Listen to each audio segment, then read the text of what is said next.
We've got breaking news out of Canberra this morning. The Prime Minister has confirmed that Mike Pezzullo has been sacked from his role as the Home Affairs Secretary. Live to Trudy McIntosh now. Trudy, we just saw the Home Affairs Minister stand up in a media conference, and then this media release is released just after the conclusion of that media conference. Just a coincidence?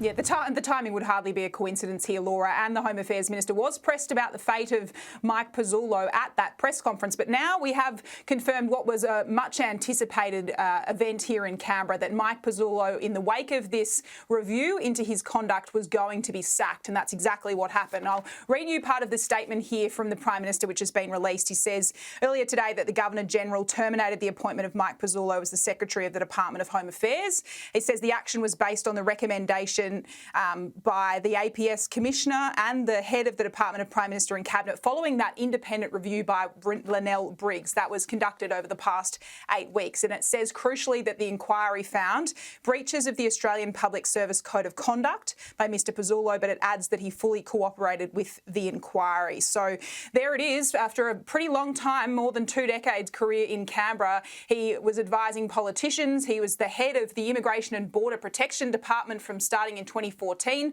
when that became that super portfolio of Home Affairs in 2017 under the Coalition. He was at the helm for a significant period of time, considered to be, Laura, the hard man really inside the Australian bureaucracy. But now his career comes crashing to an end because of these leaked text messages. More than 1,000 of these messages were leaked to the 9 newspapers. It showed his conversations with a Liberal powerbroker, Scott Briggs, and his attempt to, it appeared, to influence the actions inside government. Things like texting he wanted to see a right-winger appointed as his Minister for Home Affairs in amongst that leadership change that was happening in 2018. So ultimately, it's found that he breached the Public Service Code of Conduct, and in doing that, the APS staff, Laura, need to be apolitical, independent, open and accountable, and Lynelle Briggs has found that Mr Pezzullo was wanting on those fronts.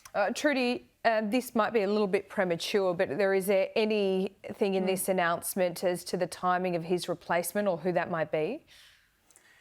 Well, at the moment, Laura, it says that Stephanie Foster is going to continue to act as the Secretary of Home Affairs. Now, she has been in that role since the day that Mike Pezzullo was forced to stand aside on full pay. So she, if you'll recall, used to work at the Department of Prime Minister and Cabinet under the Morrison government. She's been moved across now to be in charge of Home Affairs. She's continuing to act in that role, and it says, quote, until a permanent appointment is made. Now, whether we read into that she won't be the permanent appointment or whether they are just biding time here to consider their options. Sounds like it. Trudy, thanks so much.